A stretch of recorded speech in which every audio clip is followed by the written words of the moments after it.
大家好，我是邱平，我现在河南郑州。大家看到我身后这里有栋建筑没有？这个大概是300年的历史，而且是砖石结构。这个地方啊，当年大概300年前呢，可能200年前都是这个地方有很多宅院，就是一个赵姓家族的人，很多房子。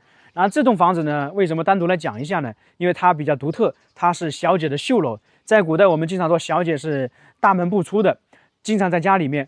而且我们看有些故居啊，它那个绣楼就是小姐在2楼，丫鬟在1楼，吃饭各方面都送上去，都基本不出门。而这栋绣楼呢也非常大，我们就进去看一下里面是什么样子的。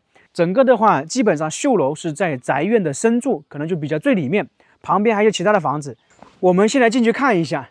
以前呢，它这里是相当于小围墙的，因为里面嘛是院落，四通八达的。这里还有一栋房子，一般的话是从这里进来，然后从这里上去。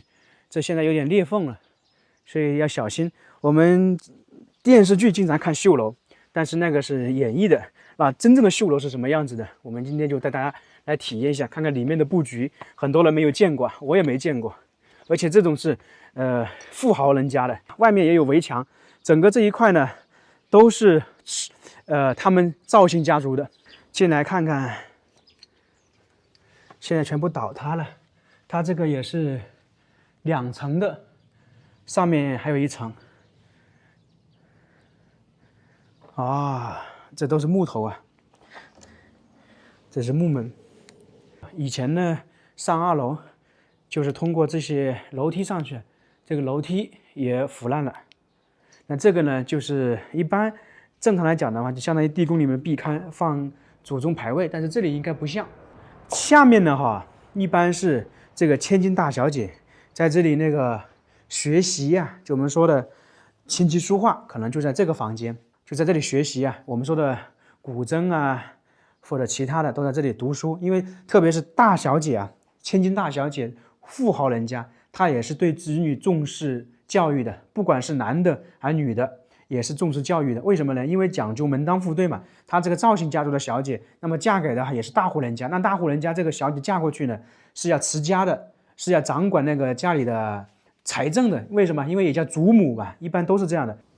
那这个地方刚才说了嘛，一个是楼梯上去，另外一个呢，她小姐吃饭可能就在这个地方，然后还有其他的闺蜜来拜访她。或者他家里还有其他的那个我们说的旁系的子女啊，就是打个比方说表妹啊、表姐啊、堂妹、堂姐啊会来这里，那么自然而然就可能在这个地方交流，就相当于我们说的他这个绣楼的客厅。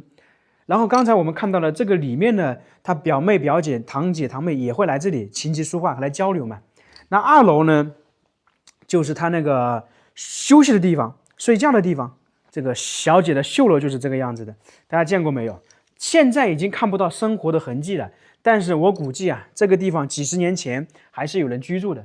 这个桶呢，不知道是干嘛用的哈，但是现在是看不到了。以前几十年前还有这样的桶的。那很多人会奇怪，那个时候怎么会有砖呢？其实大家想，其实就想明白了。我们说秦砖汉瓦，这个砖呢，在2000多年前都有。这个楼上呢也是有窗户的，这个窗户比较小。这个窗户有一个特点，就是说啊，我们站在这个窗户上面看外面看得很清楚。如果假如说他这个千金大小姐读书或者练习书法或者是弹琴累了，他要看外面，在这个窗户是看得清清楚楚的。但是从外面看里面的话，因为窗户显得小，大家的话除非很近，要不然是看不清楚你这个小姐是长什么样子的。我们下去其他地方走一走。你看这个阶梯，300年的房子能够保存这么好，还是挺不错的。它整个房子呢，其实也是对称的。然后下面可能还有房间，往前走，哇，走到这个地下，这个绣楼下面有点像地宫的感觉啊。首先我们看到上面，是不是这上面也是炫呐？然后这个地方呢，有点像中式的感觉。